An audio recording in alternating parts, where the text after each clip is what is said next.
Child abuse not only affects childhood, but it can also significantly impact adult life expectancy. Child abuse also takes an economic toll on society. The CDC estimates the lifetime cost associated with child maltreatment is $124 billion. The Dallas Children's Advocacy. Just a few startling statistics revealing the true devastating cost of child abuse. And that's where the Dallas Children's Advocacy Center really comes in. Every year it works to help more than 4,000 children and families in need. And to do that, tomorrow it's going to host its annual Appetite for Advocacy Luncheon. The guest speaker this year is the NFL Magic Man, Philadelphia Eagles player John Dornbus, who's a child abuse survivor. He joins us now with Lynn Davis, CEO of the center. So thank you both for being here with us today. Thank you for having us. Magic Man, I like that. Thanks. You like that title? I'll take it. I'll take it. So clearly your experiences helped to shape you to who you are today, right? So why did you want to join this effort?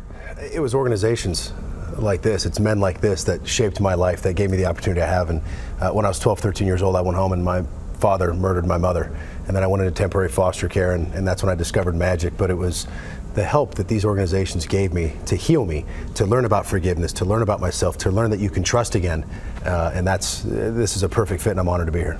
So you suffered some real childhood trauma, as you just mentioned. How did you take that and turn it into a positive? Well, like I said, it was people like him. Mentorship. Yeah, it's mentorship. It's people that gave me hope. It's people that kind of led me to believe that, look, how I view myself and how I talk to myself is the same way I'm going to view and talk to this world. So when I got into magic, that was my escape. And every time I shuffled cards, that was my out to where I only thought about being a kid.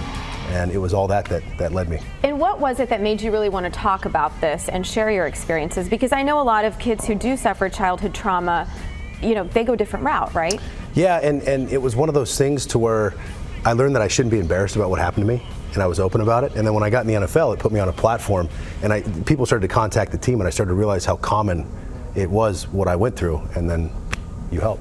And what do you hope that people walk away with in terms of the luncheon tomorrow? Oh man, I mean, you get to meet these guys, you get to meet his staff. It's unbelievable, and I hope they see the good work that they do, and then I hope that they donate to help this cause, because all he's doing is making this community and this world a better place. So come check it out. We're going to have an awesome show. It's going to be a great speech, and you're going to see just how impactful this organization is. And so Lynn, let's talk about, what does DCA Seed really do? How do you benefit the community? Well, we work with the most severely abused children in Dallas County. So each year in Dallas County, there are about 25,000 reported cases of child abuse. And this year we'll work with about 2,500 of those kids and their non-offending family members and siblings. So we'll serve over 5,000 children and families this year.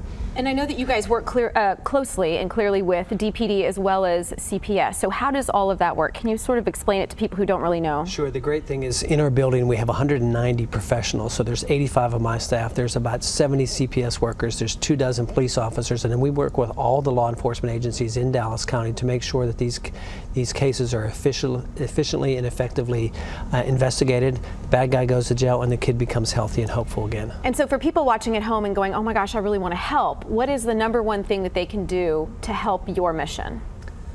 I would say start off volunteering. You know, we have plenty of volunteer opportunities, and I say give. If you don't have the time, give of your treasures. And we wanted to just put up a quick graphic about the luncheon tomorrow. Do you guys still have tickets available? Yes, we do. We have some tickets available. We're expecting over 1,000 folks at the Sheraton tomorrow. The luncheon starts at noon. John will come on about 12:30, and it will be a fantastic show. Okay, and as you see there, we've got all this information for you on our website, WFAA.com/links. Thank you both so much for being here and for the work that you do. You're changing lives. Really appreciate it. You're welcome. Thanks.